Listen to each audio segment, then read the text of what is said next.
हाय, मैं विकास। आज का जो टॉपिक रहेगा वो काफ़ी खास रहेगा। प्रीवियस वीडियो आपने देख ली है। प्रीवियस वीडियो में हमने किया था गुडविल के बारे में, गुडविल के फीचर, करैक्टरिस्टिक, और हमने ओरिजिन ऑफ गुडविल को समझा था। मैं उम्मीद करता हूँ कि आपने प्रीवियस वीडियो देख ली होगी। और आज की क्लास में हम कुछ क्लासिफिकेशन ऑफ गुडविल करेंगे, कुछ और टॉपिक भी करेंगे साथ के साथ। मीन्स थियोरेटिकल कॉन्सेप्ट को कंप्लीट करेंगे और आगे बढ़ेंगे।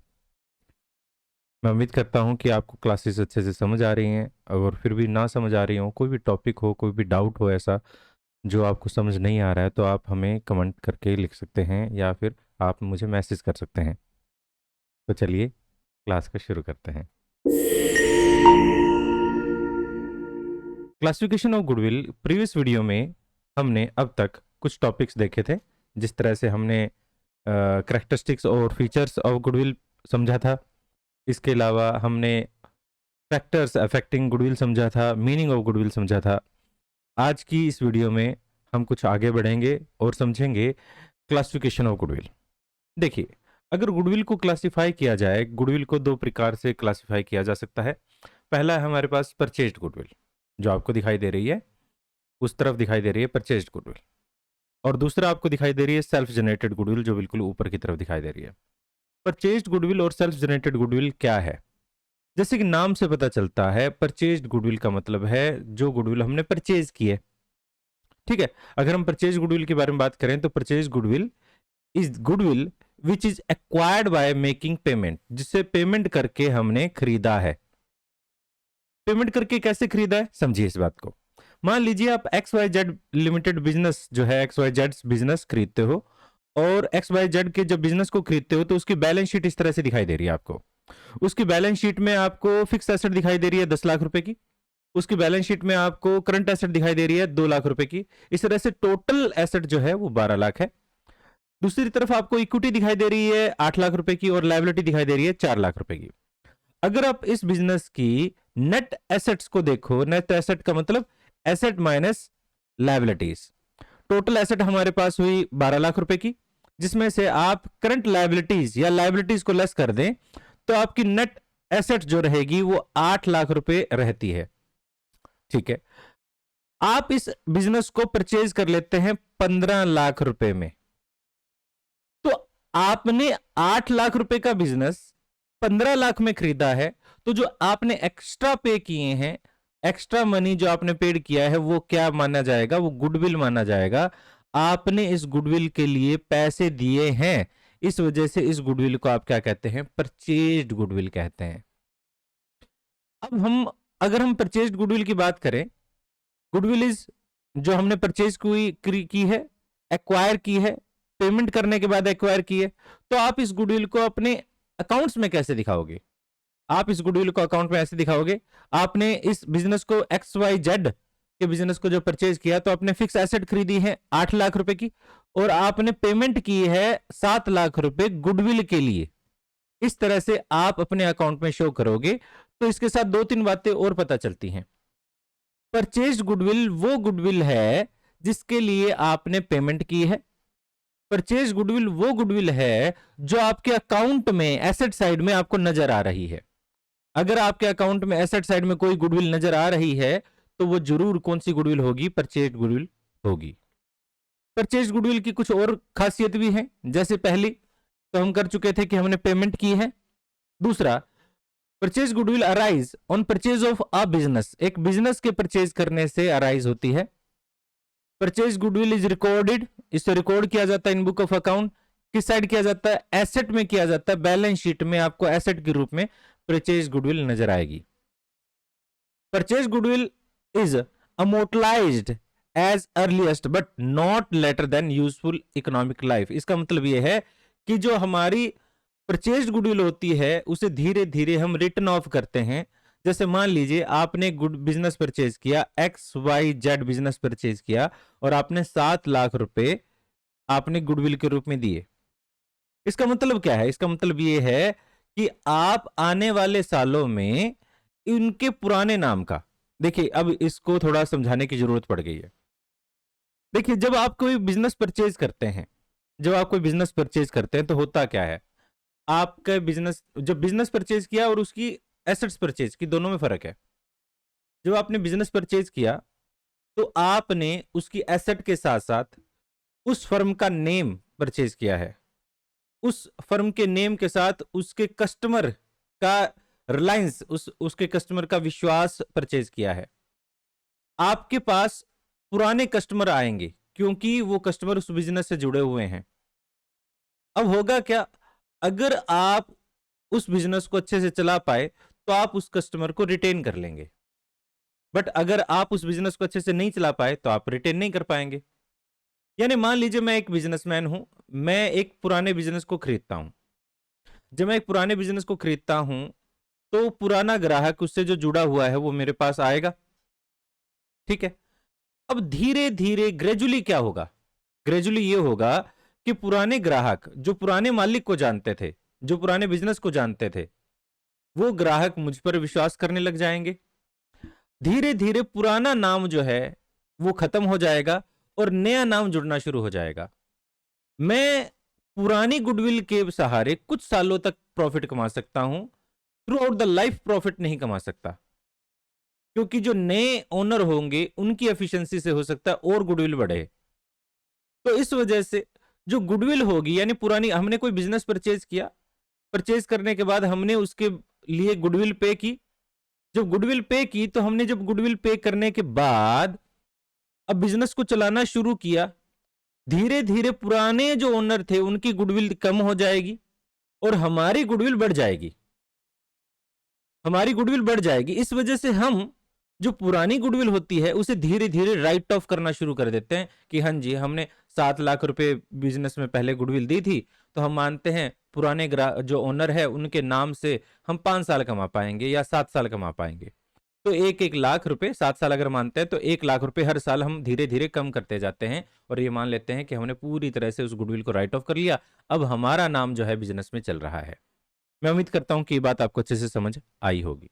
तो यही बात हम कर रहे हैं, purchase goodwill is amortise at earliest but not later. जो दूसरी गुडविल हमारी कहलाती है वो है self generated goodwill. Self generated goodwill, अब देखिए आपको एसेट के फीचर याद होंगे। एसेट क्या होती थी, एसेट के 3 फीचर होते थे जो जरूरी फीचर थे। कोई भी चीज एसेट जब कहलाती है जब आपने उसके लिए पेमेंट की हो, वो वैल्यू रखती हो, आपने उसके लिए पेमेंट की हो, ठीक है। अब अगर ऐसा है तो हम उसे एसेट कहेंगे। परचेज गुडविल के लिए आपने पेमेंट की थी, ठीक है। तीसरा आपके पोसेशन में हो, ठीक है। मैंने तीनों बातें बता दी। परचेज गुडविल के लिए आपने पेमेंट की थी, ये सेल्फ जनरेटेड गुडविल या इनहेरिटेंट गुडविल जिसे हम कहते हैं, उसके लिए आपने पेमेंट नहीं की है। उसके लिए आपने पेमेंट नहीं की है। उसके लिए क्या किया है, आपने हार्डवर्क किया है, आपने मेहनत की है, आपने खुद का नाम बनाया है। जो आपने खुद का नाम बनाया है, आपने जो हार्डवर्क किया है, उसकी वजह से जो आपका बिजनेस चला है, ये आपकी खुद की कमाई गई गुडविल है, आपका खुद का कमाया हुआ नाम है। इस वजह से इस गुडविल को आप सेल्फ जनरेटेड गुडविल कहते हैं, बट इसके लिए आपने कोई भी पेमेंट नहीं की है। अगर आपने कोई पेमेंट नहीं की है तो यह आपके बैलेंस शीट में भी दिखाई नहीं देगी, यह आपके अकाउंट बिजनेस में अकाउंट में कहीं दिखाई नहीं देगी। हमें इस प्रकार की गुडविल की जरूरत पड़ती है इवेल्युएट करने की जब हम बिजनेस को इंटायरली बेचते हैं। ये वो गुडविल है जो काफी इंपॉर्टेंस रखती है और ये वो गुडविल है जो हमें कैलकुलेट करनी होती है जब हम बिजनेस को सेल करते हैं। हम पता लगाने की कोशिश करते हैं कि हमारा वैल्यू क्या है, हमारे बिजनेस की वैल्यू क्या है। सेल्फ जनरेटेड गुडविल नाम से पता चल रहा है। परचेज गुडविल वो थी जो हमारे बिजनेस में है, पहले से अकाउंट में दिखाई दे रही है, और सेल्फ जनरेटेड गुडविल हमारी गुडविल है जो हमने कमाई है। मेरे ख्याल से ये बात आपको क्लियर हो गई होगी। देखिए सेल्फ जनरेटेड गुडविल क्या है, it is internal generated goodwill which arise from the number of characteristic और attributes which are ongoing business process. जो हमने बात की थी कि किसी बिजनेस की गुडविल क्यों क्यों बढ़ सकती है, बहुत सारे रीजन थे, हमने प्रीवियस वीडियो में इसके बारे में बात की है। The flowing are the important feature of self generated goodwill. क्या क्या फीचर है, पहला, it is in internal generated और over a long period of time. Business के अंदर जो बहुत सारे लंबे टाइम के बाद हम जनरेट कर पाते हैं। A true cost can not be placed on the type of goodwill. इस टाइप की गुडविल की हम ट्रू वैल्यू पता नहीं कर पाते। इसकी वैल्यू जो है वो डिपेंड करती है subject judgement of the valuer. ये वैल्यूअर कितना जजमेंट करता है। देखिए, इस बात से मेरे को एक बड़ी बात याद आती है कि एक बार एक बच्चे ने बोला कि अपनी माँ से बोला कि माँ मेरी वैल्यू क्या है। तो उसकी माँ ने उसे एक पत्थर दिया और पत्थर देने के बाद बोला बेटा इसकी वैल्यू पता करके आओ, आपने इसको बेचना नहीं है, बेचना नहीं है, इसकी वैल्यू पता करके आओ। ये कहानी आपने कहीं ना कहीं सुनी भी होगी। तो वो बच्चा अलग अलग जगह पर गया। वो एक नॉर्मल इंसान लेमन के पास गया तो उसने कहा कि बेटा मैं इसके लिए तेरे को 100 रुपये दे दूंगा, पत्थर अच्छा है, मुझे पता नहीं है क्या, बट मैं तेरे को इसको 100 रुपये दे दूंगा। फिर वो किसी दूसरे इंसान के पास गया तो उस दूसरे पर्सन ने कहा कि बेटा मेरे को ये मैं इसको 10 रुपये दे दूंगा, मेरे लिए तो ये पत्थर है, रंगीन पत्थर है। तीसरा वो एक जौहरी के पास गया तो उसने देखा यार ये तो बहुत फिर क्रिस्टल है, ये तो बहुत बड़ा है साइज का, और मैं आपको इसके लिए 5 लाख रुपए दे दूंगा। तो पत्थर तो सेम था, वैल्यू कौन कर रहा है इस बात पर डिपेंड करता है कि उस पत्थर की वैल्यू क्या है। सिमिलरली हमारे पास जब हम गुडविल की वैल्यूएशन कर रहे हैं तो वैल्यूअर का जजमेंट जो है, वैल्यूअर का जजमेंट जो है वो मैटर करता है कि वो सब्जेक्ट मैटर है यहां पर। वैल्यूअर उसकी वैल्यू क्या लगाता है, यानी आपको पैसे देने वाला आपकी गुडविल की कितने पैसे दे सकता है, उसके बेस पर आपकी गुडविल की वैल्यू रहेगी। यहां पर एक और बात समझिए, as per the accounting standard 26 जो हमारी गुडविल होती है, सेल्फ जनरेटेड गुडविल होती है या गुडविल होती है, वो एक इंटेंजिबल एसेट है। It is not recorded in the book of account because consider money और money worth is not paid. इसके लिए हमने कोई पैसा नहीं दिया है। अगर आपसे पूछे क्यों इसको रिकॉर्ड नहीं करते, क्योंकि अकाउंटिंग स्टैंडर्ड 26 में ऐसा लिखा हुआ है। ठीक है, ओके, वेरी गुड। तो मेरे ख्याल से ये बात आपको अच्छे से समझ आ गई होगी सेल्फ जनरेटेड गुडविल क्या होती है। अब सेल्फ जनरेटेड गुडविल के बाद हम बात करते हैं value need of valuation of goodwill. हमें क्यों जरूरत पड़ती है। देखिए, हमने एक बात प्रीवियस वीडियो में कही थी कि नॉर्मली हम गुडविल की वैल्यूएशन जब ही कर पाते हैं जब एक बिजनेस पूरी तरह से बेचा जाता है। बट हमें बिजनेस के बेचने से पहले या बिजनेस के बेचने के अलावा भी बहुत सारे रीजन होते हैं जिनकी वजह से काफी बार जरूरत पड़ती है कि हम गुडविल की वैल्यूएशन करें। जब ऐसा करना होता है हमें, तो हम गुडविल की वैल्यूएशन किस तरह से करेंगे, वो हमारे पास कुछ मेथड्स हैं। तो आप पार्टनरशिप के लिहाज से पढ़ रहे हैं, गुडविल को आप पार्टनरशिप में आप कंसीडर कर रहे हैं, तो वैसे तो अगर आप नॉर्मल बिजनेस की बात करें तो भी ये रीजन हो सकते हैं। जैसे अगर आप कंपनी की बात करें, कंपनी के भी रीजन हो सकते हैं बंद करने के उद्देश्य से, या फिर एक नया हम बिजनेस में एक नया पार्टनर लाना चाहते हैं, कंपनी किसी और को अपना शेयर बेचना चाहती है, हो सकता है वैल्यूएशन कराने की जरूरत पड़े। वैसे कंपनी के जो शेयर्स होते हैं उनकी मार्केट वैल्यू के बेस पर होती है। बट जो बिजनेस है, पार्टनरशिप फर्म है, वो किस किस रीजन से अपनी गुडविल पता करना चाहता है, समझिए इस बात को। Need of valuation of goodwill in partnership arise in the following circumstances. पहला, change in profit sharing ratio of existing partner among existing partner. यानी जो पार्टनर हैं, कहने का मतलब ये हुआ कि पार्टनरशिप सिचुएशन में, पार्टनरशिप जो आपने फंडामेंटल्स किया था, उस पार्टनरशिप में क्या था कि वो नॉर्मल पार्टनरशिप चल रही थी, पार्टनरशिप बन रखी है, पार्टनरशिप डीड बन रही है, बन चुकी है, हमें बस उसके अकॉर्डिंग अकाउंटिंग करनी है। बट अब क्या हो रहा है, इन सभी केस में पार्टनरशिप जो है वो चेंज हो रही है। पार्टनरशिप जो है चेंज हो रही है। चेंज होने का मतलब पार्टनरशिप के जो कंडीशंस हैं, रूल रेगुलेशन है, हमने कहा था पार्टनरशिप एक एग्रीमेंट होता है, इस एग्रीमेंट में कुछ टर्म्स एंड कंडीशन होती हैं, इन टर्म एंड कंडीशन के ऊपर सभी पार्टनर अपने अपने साइन करते हैं, उसके बेस पर ये एग्रीमेंट के बेस पर बिजनेस चलता है। बट अगर किसी टर्म को चेंज कर दिया जाए तो नया एग्रीमेंट बनेगा, इसे जो पुराना एग्रीमेंट है वो खत्म हो जाता है और एक नया एग्रीमेंट बनता है। इसे हम कहते हैं रिकॉन्स्टिट्यूशन ऑफ पार्टनरशिप एग्रीमेंट या रिकॉन्स्टिट्यूशन ऑफ एग्रीमेंट। वो कब कब हो सकता है, वो हमारे पास सिचुएशन है, वो सभी सिचुएशन ये हैं जिनके अंदर पार्टनरशिप डीड चेंज होगी और हमें गुडविल की वैल्यूएशन करनी पड़ेगी। पहला है when there is a change in profit sharing ratio. Profit sharing ratio, जो मौजूदा पार्टनर है वो अपना प्रॉफिट शेयरिंग रेशियो चेंज करना चाहते हैं। दूसरा, when a new partner is admitted, एक नया पार्टनर बिजनेस में बुलाया है और हमें जरूरत है, नया पार्टनर बुला रहे हैं तो हमें जरूरत है कि उसकी कैपिटल वो कितनी लेकर आएगा। हमारे बिजनेस को दोबारा से वैल्यूएट करेंगे, हम गुडविल का पता करेंगे। या फिर एक पार्टनर जो है रिटायर हो रहा है तो हमें उसको पैसा दे के भेजने की जरूरत है, तो उस टाइम में एक बिजनेस को हम पूरी तरह से सेल कर देते हैं, या एक पार्टनर की डेथ हो जाती है, या फिर बिजनेस को अमलगामेट करते हैं विद अदर फर्म। अमलगामेट का मतलब होता है ज्वाइंट कर देना, दो बिजनेस को इकट्ठा करके एक बिजनेस बना देना। जब हम ऐसा करते हैं तब हमें अमलगामेशन कहते हैं इसे, ठीक है। अमलगामेशन में भी हमें जरूरत पड़ती है कि एक नया बिजनेस के अंदर गुडविल की वैल्यू क्या रहेगी ये पता लगाना होता है। आगे हमारे पास देखिए method of valuation of goodwill. Evaluating goodwill which is जो हमारे पास इंटेंजिबल एसेट है can be challenging when the business is sold.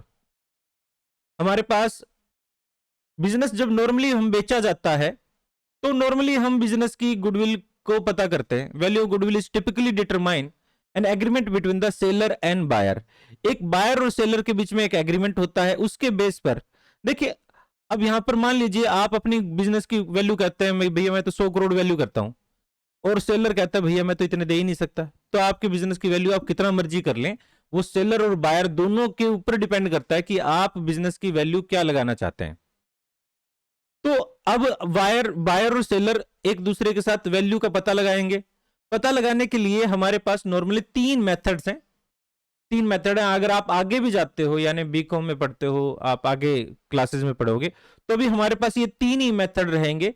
ये 3 मेथड यानी हर प्रकार की गुडविल की वैल्यूएशन करने के लिए आप 3 ही मेथड को इस्तेमाल करोगे।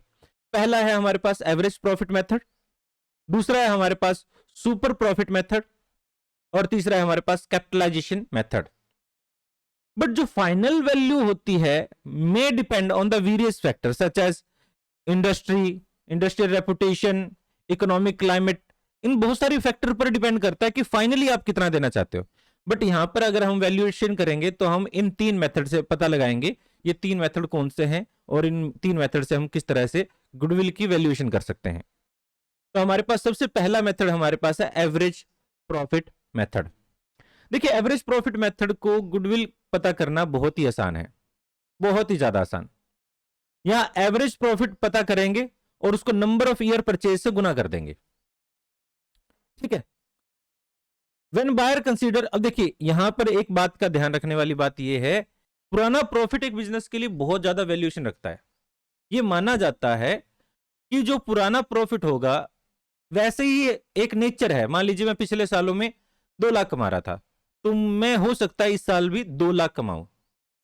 हम पुरानी हिस्ट्री के बेस पर हमारे फ्यूचर का अनुमान लगा सकते हैं, हमारे फ्यूचर को एस्टिमेट कर सकते हैं।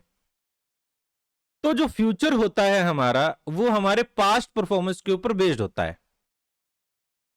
हम क्या करते हैं, पास्ट परफॉर्मेंस को देखते हुए फ्यूचर एक्सपेक्टेशन पता करते हैं। तो इसी के लिए हम एवरेज प्रॉफिट मेथड को यूज करते हैं। एवरेज प्रॉफिट मेथड क्या करता है, पिछले सालों के प्रॉफिट का एवरेज निकालता है और उसे नंबर ऑफ ईयर परचेज से गुना कर देते हैं हम। यहां नंबर ऑफ ईयर परचेज का मतलब क्या है, नंबर ऑफ ईयर परचेज का मतलब है कि आपका प्रॉफिट यानी जो मौजूदा आपका प्रॉफिट है, आपका नाम, आपकी वैल्यू, आपकी रेपुटेशन नए बिजनेसमैन को कितने सालों तक बेनिफिट देगी। मेरे ख्याल से ये बात समझ आ गई होगी, मैं दोबारा से रिपीट करता हूं। एक पुराना जो बिजनेस है उसकी रेपुटेशन, उसका नाम, उसकी गुडविल नए बिजनेसमैन को, नए ओनर को कितने सालों तक बेनिफिट देगी। वो जो नंबर ऑफ ईयर, इसे हम कहते हैं नंबर ऑफ ईयर परचेज, ठीक है। तो यहां पर देखिए क्या कहता है, कहता है when a buyer consider purchase of business they want to estimate the future profit. उनका फ्यूचर का प्रॉफिट जानना चाहते हैं of business. Since future profit influence होता है, पास्ट परफॉर्मेंस से इन्फ्लुएंस होता है बिजनेस की। तो by looking at the average profit, हम पिछले सालों का जो पास्ट का एवरेज प्रॉफिट है उसको, एवरेज प्रॉफिट को लेते हैं और हम प्रिडिक्ट करने की कोशिश करते हैं बिजनेस के फ्यूचर प्रॉफिट के, यानी फ्यूचर अर्निंग को पता लगाने की कोशिश करते हैं। Therefore average profit earn in past are use to base as a valuation of business. तो एवरेज प्रॉफिट जो हमने पिछले सालों में कमाया है इससे हम पता लगाने की कोशिश करते हैं कि हमारी पास्ट परफॉर्मेंस के बेस पर फ्यूचर प्रॉफिट कितना हो सकता है। This is very simple method, ये बहुत ही ज्यादा सिंपल मेथड है। हमें इसमें गुडविल को कैलकुलेट करने के लिए क्या करते हैं, जो हमारा एवरेज प्रॉफिट है, यानी जो हमारा पास्ट का प्रॉफिट है, एवरेज प्रॉफिट, उसको नंबर ऑफ ईयर परचेज से गुना कर देते हैं। ठीक है, जब हम नंबर ऑफ ईयर परचेज से गुना करेंगे तो हम आसानी से गुडविल की वैल्यू पता कर सकते हैं। ठीक है, अब यहां पर आगे हम देखते हैं factor affecting the calculation of average profit. But जब आप एवरेज प्रॉफिट कैलकुलेट करते हो, देखियो एवरेज प्रॉफिट का मतलब क्या हुआ, वो प्रॉफिट जिसके ऊपर हमारा नेक्स्ट ईयर का हम फ्यूचर पता करना चाहते हैं, फ्यूचर में हमारा कितना प्रॉफिट होगा ये पता करना चाहते हैं। बट अगर हमारा जो एवरेज प्रॉफिट है वो कहीं ना कहीं एरर रखता हो, वो कहीं ना कहीं फॉल्स हो, उसमें कुछ ऐसी आइटम हो जो नहीं होनी चाहिए, तो हम पहले उन्हें रिमूव करेंगे। तो हम अब नॉर्मल आइटम्स को रिमूव करेंगे। तो जब हम एवरेज प्रॉफिट कैलकुलेट करेंगे तो कुछ बातों को कंसीडर करेंगे। यहां पर 3 बातें दी गई हैं, इन 3 बातों को ध्यान में रखा जाएगा। अब नॉर्मल इनकम जो होगी, देखिए मान लीजिए आपने जो एवरेज प्रॉफिट लिया उसके अंदर, या एक्चुअल प्रॉफिट लिया पिछले साल का, उसके अंदर कुछ ऐसी इनकम थी जो नॉर्मल नहीं थी, वो लॉटरी बिजनेस से थी, या फिर कोई आपके पास विंडफॉल मनी आ गया। विंडफॉल मनी का मतलब ऐसा मनी जो नॉर्मली नहीं आता, नॉर्मली बिजनेस में ऐसा मनी नहीं आता, तो वो आपकी इनकम है नहीं, उस इनकम को आपको ठीक करना पड़ेगा। तो अगर ऐसी इनकम है जो आपकी अब नॉर्मल इनकम है, आप उसे क्या करोगे, उसे आप डिडक्ट कर दोगे, आप उसे निकाल दोगे, लेस कर दोगे। बट दूसरी तरफ अगर आपकी इनकम में कोई अब नॉर्मल लॉस है, ऐसा लॉस जो नॉर्मली हर साल आपको नहीं होता, इस साल आपको हो गया है, अगर आपको इस साल हो गया, वो हर साल नहीं होता, इस लॉस की वजह से आपके प्रॉफिट पहले से कम हो गए, नॉर्मली आपका ऐसा लॉस नहीं होता, तो अगर ऐसा होता है तो आप उस प्रॉफिट को, आप उस लॉस को ऐड कर दोगे। इनकम फ्रॉम इन्वेस्टमेंट, देखिए इनकम फ्रॉम इन्वेस्टमेंट का मतलब यहां पर क्या है, मान लीजिए आपका जो बिजनेस है, हम जो बिजनेस आपका परचेज कर रहे हैं, आपके बिजनेस की ऑपरेटिंग, आपके बिजनेस की ऑपरेटिंग एक्टिविटी से, आपके बिजनेस की ऑपरेटिंग एक्टिविटी से होने वाली इनकम को जानना चाहते हैं। बट आप यहां पर क्या करते हो, आप बिजनेस की ऑपरेटिंग एक्टिविटी का मतलब ये होता है जो बिजनेस की मेन एक्टिविटी होती है, आप उसे ऑपरेटिंग एक्टिविटी कहते हैं। जैसे मान लीजिए एक टिम्बर मर्चेंट है, तो लकड़ी बेचकर, लकड़ी खरीदकर जो प्रॉफिट कमाता है उसे ऑपरेटिंग एक्टिविटी कहेंगे। अगर आप एक गारमेंट मर्चेंट है, तो आप गारमेंट खरीदकर बेचकर जो प्रॉफिट कमाते हैं उसे आप ऑपरेटिंग एक्टिविटी से होने वाला प्रॉफिट कहेंगे। बट अगर आप ऑपरेटिंग एक्टिविटी के साथ साथ कुछ और एक्टिविटी करते हैं, आप बाहर पैसा लगाते हैं, तो वो आपके बिजनेस की इनकम नहीं है। अगर वो इन्वेस्टमेंट इनकम है आपकी, तो वो इन्वेस्टमेंट इनकम को भी आपको डिडक्ट कर देना चाहिए नेट प्रॉफिट निकालने वक्त of the year, because the income is received from outside of the business. ये इनकम आपको बाहर से पैसा रिसीव हुआ है इस रीजन से। इसके अलावा और क्या होगा, इसके अलावा हमारे पास नंबर ऑफ ईयर परचेज क्या है, ये थोड़ा सा समझ लेते हैं। वैसे मैं आपको पहले भी बता चुका हूं। Number of year purchase is factor use to capitalize of earning method of valuation of goodwill, the factor used to determine the present value of future earning। जो आप फ्यूचर में अर्निंग करेंगे उसकी प्रेजेंट वैल्यू क्या है, कहने का मतलब ये रिप्रेजेंट करता है नंबर ऑफ एक्सपेक्टेड जो रिसीव करेंगे फ्यूचर में, आप कितने सालों तक इनकम रिसीव पुराने ओनर की गुडविल से आप रिसीव कर सकते हैं, उसी को हम कह रहे हैं नंबर ऑफ ईयर परचेज। ठीक है, अब हम समझते हैं कि हमारे पास वेटेड एवरेज प्रॉफिट को हम बाद में देखेंगे। अब हम एक एग्जाम्पल लेते हैं और उस एग्जाम्पल से समझने की कोशिश करते हैं। क्वेश्चन में क्या दिया गया है हमें, क्वेश्चन में हमें देता है calculate goodwill of the firm on the basis of 3 year purchase of average profit of last 5 year. ठीक है, तो हम जानते हैं गुडविल जो होती है हमारी, उसको हम average profit multiply by number of year purchase से कैलकुलेट करते हैं। नंबर ऑफ ईयर परचेज हमें दे रखा है, एवरेज प्रॉफिट अभी हमें निकालना है, नंबर ऑफ ईयर परचेज हमें 3 दिया हुआ है। एवरेज प्रॉफिट कैसे निकाल लेंगे, एवरेज प्रॉफिट निकालना काफी आसान है। ठीक है, मैं थोड़ा सा इसको पहले पढ़ लेते हैं क्वेश्चन को। The profit of last 5 year हमें दे रखा है, और इस साल ध्यान रख दीजिएगा ये लॉस होता है, जब हम ब्रैकेट में लिखते हैं ये लॉस होता है। एडिशनल इंफॉर्मेशन में क्या कहता है, ऑन 1 जनवरी 2016, 1 जनवरी 2016 को ए फायर ब्रोक आउट, एक आग लग गई है, result into the loss of goods of 3 lakh, 3 lakh रुपए का माल जल के राख हो गया है। A claim of 70,000 was received from the insurance company, तो हमें अल्टीमेटली लॉस कितना हुआ, अल्टीमेटली 2,30,000 रुपए का ही लॉस हुआ है। ठीक है, ये ऐसा लॉस था, इस लॉस को अब नॉर्मल लॉस बोलेंगे। During the year ended 31 March 2018 the firm receive an unexpected tax refund of 80,000। ये हमारे लिए क्या है, अब नॉर्मल गेन है, अब नॉर्मल प्रॉफिट है।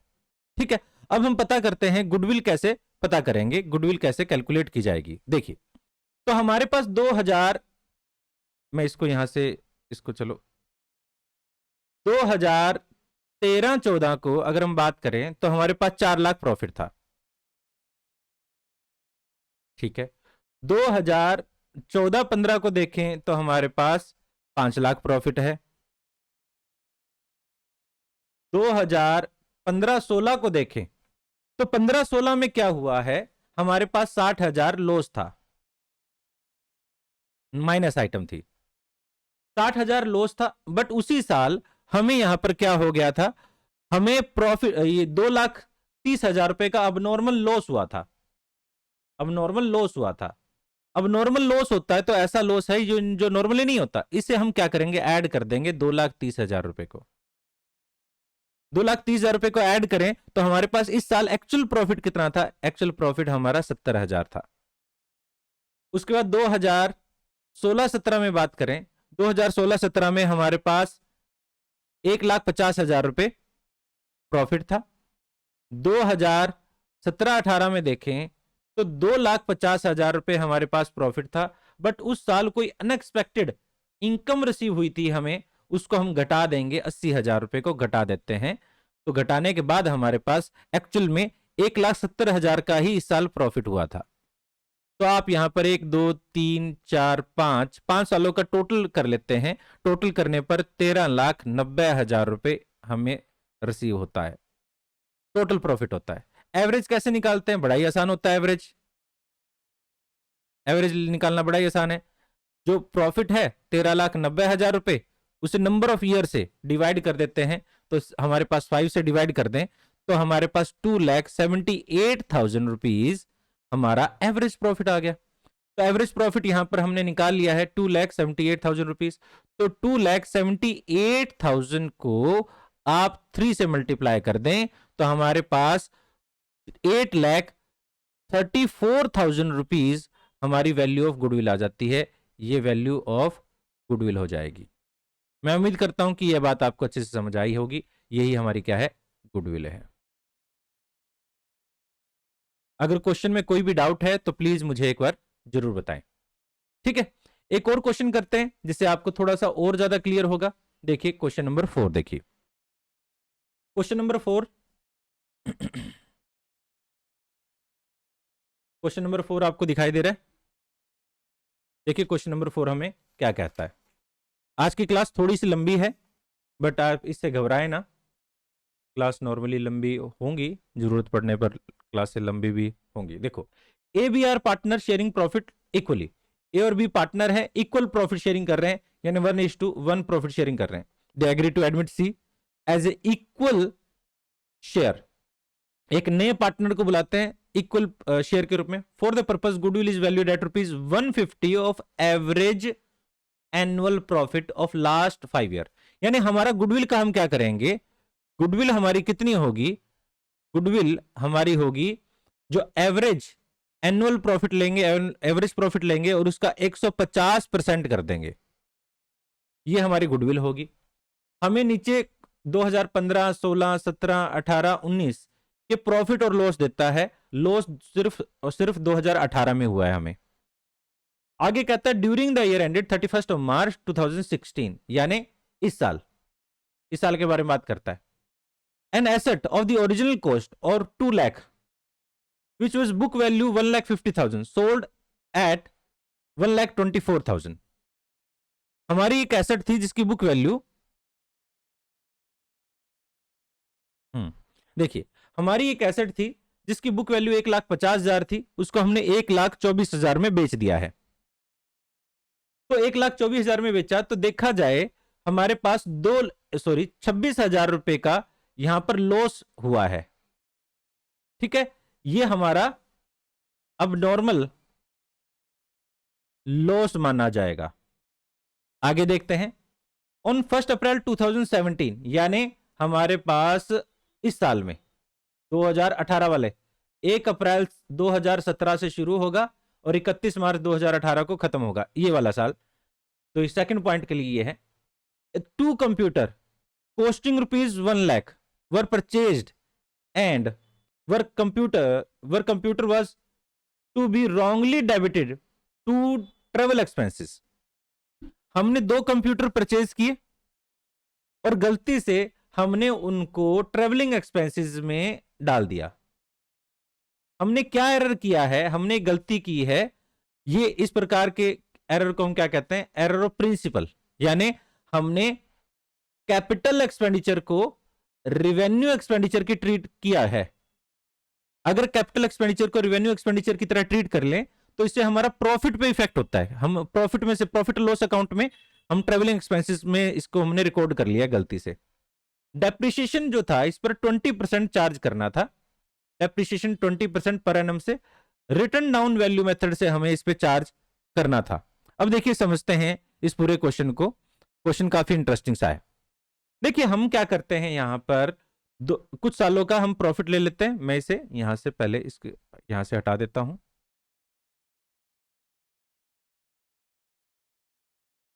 इसको थोड़ा सेपरेट कर देता हूं।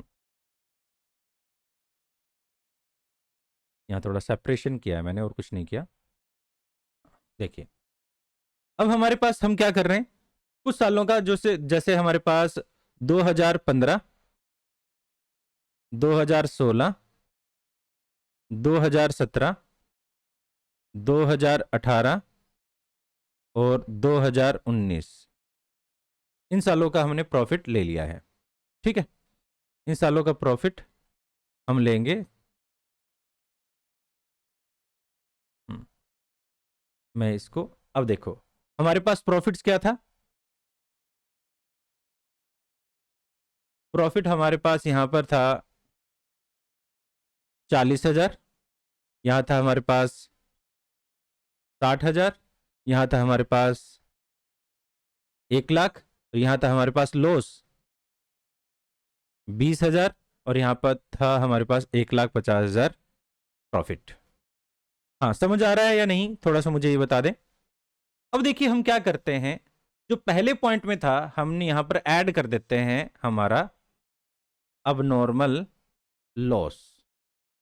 किस साल में ऐड कर देते हैं, 31 मार्च 2016 वाले में, यानी इस साल में ऐड कर देते हैं कि हमारा 26,000 रुपए अब नॉर्मल लॉस हुआ था। बाकी में हम कुछ नहीं करेंगे।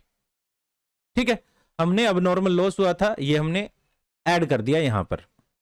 दूसरा हमारे पास देखिए, अब यहां पर सेकंड पॉइंट में क्या कहता है, 2017, 1 अप्रैल 2017 को, 1 अप्रैल 2017 कौन सा है, 31 मार्च 2018 को खत्म होता है। इसमें हमने 2 कंप्यूटर कॉस्टिंग ₹1 लाख रुपए के हमने टोटल कंप्यूटर परचेज किए थे। ये हमने गलती से ट्रेवलिंग एक्सपेंसेस में ऐड मान लिया था, तो हम इसे ऐड कर देते हैं 2018 वाले प्रॉफिट में। हमारा यहां पर 1 लाख रुपया, 1 लाख रुपया हमने गलती से क्या मान लिया था, हमने इसको खर्चों में डाल दिया था। तो हमने यहां पर हमारे ये था हमारा एसेट था ये एक्चुअली। ठीक है, अब क्या हुआ, इसके ऊपर डेप्रिसिएशन लगा। हमने कब खरीदा था, 1 अप्रैल 2017 को खरीदे थे 2 कंप्यूटर जिसकी कीमत 1 लाख रुपए थी। 1 लाख पर 20% हमने डेप्रिसिएशन लगाना था। जाहिर सी बात है हमने उसको एसेट नहीं माना तो इस पर डेप्रिसिएशन भी नहीं लगाया होगा, तो डेप्रिसिएशन को लेस कर देते हैं। डेप्रिसिएशन इसी साल हमारे पास पूरे साल का 20,000 रुपए हमारा डेप्रिसिएशन लगेगा। हाँ जी, एक बात ध्यान रखना, डेप्रिसिएशन हम कैसे लगा रहे थे, रिटर्न डाउन वैल्यू से। अगर 2018 में हमने डेप्रिसिएशन चार्ज नहीं किया तो 2019 में भी तो चार्ज नहीं किया, तो 2019 में कितना डेप्रिसिएशन लगेगा इसी एसेट पर, 80,000 हमारी रिटर्न डाउन वैल्यू बची है, रिटर्न डाउन वैल्यू, और 80,000 का 20% फिर हम करेंगे कितना हो जाएगा 16,000 डेप्रिसिएशन हमारा 2019 के अंदर भी लगना चाहिए। अब हम क्या करेंगे, इन सभी वैल्यूज को पता करेंगे हमारा कितना कितना प्रॉफिट कहां कहां हुआ है। ठीक है, हमने इस तरह से ये बात, अगर किसी को समझ ना आई हो तो प्लीज मुझे एक बार मैसेज करें जिससे मैं इस बात को दोबारा से बता पाऊं। तो हमारे पास यहां पर प्रॉफिट्स आ जाएंगे। अब प्रॉफिट यहां तो एज इट इज 40,000 आ जाता है, यहां पर 26,000 ऐड करें तो 86,000 आ जाता है, यहां पर 1 लाख एज इट इज आ जाएगा, यहां पर 1 लाख में से 40,000 घटाएं तो 60,000 आ जाता है, और यहां पर 1.5 लाख में से 1,50,000 में से 16,000 घटाएं तो 1,34,000 आ जाता है। अब हमें क्या करना है, एवरेज प्रॉफिट पता करना है।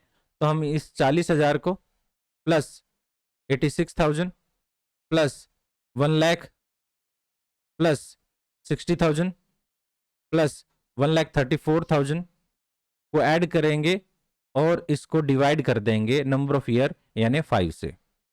तो हमारे पास ऐड करने पर हमारे पास और डिवाइड करने पर 84,000 रुपीज आ जाता है। अब हम क्या कर सकते हैं, वैल्यू कर सकते हैं, वैल्यू ऑफ गुडविल। गुडविल की वैल्यू हम क्या कह रहे थे, 150 करेंगे एवरेज प्रॉफिट का, 84,000 का हम 150% करेंगे। 150% करने के लिए 150 से मल्टीप्लाई करेंगे और 100 से डिवाइड करेंगे तो 1,26,000 हमारे पास गुडविल की वैल्यू आ जाती है। ये हमारी क्या होगी, गुडविल होगी। मैं उम्मीद करता हूं कि ये क्वेश्चन आपको अच्छे से समझ आया होगा। अगर समझ ना आया हो तो प्लीज़ मुझे एक बार मैसेज करें। आगे की क्लासेस में हम आगे के क्वेश्चन करेंगे, आज हम इतना ही करने वाले हैं। अगर आपका कोई भी क्वेश्चन हो तो प्लीज़ मुझे बताएं और मैसेज करें। अगर आपका क्वेश्चन नहीं है तो इससे ज़्यादा खुशी और क्या हो सकती है। मैं उम्मीद करता हूं कि आपको ये वीडियो अच्छी लगी होगी, आपको ये क्वेश्चन अच्छे से समझ आए होंगे और टॉपिक बहुत ज़्यादा क्लियर हो गया होगा। और फिर मिलते हैं किसी और वीडियो में। Thanks for watching and have a piece.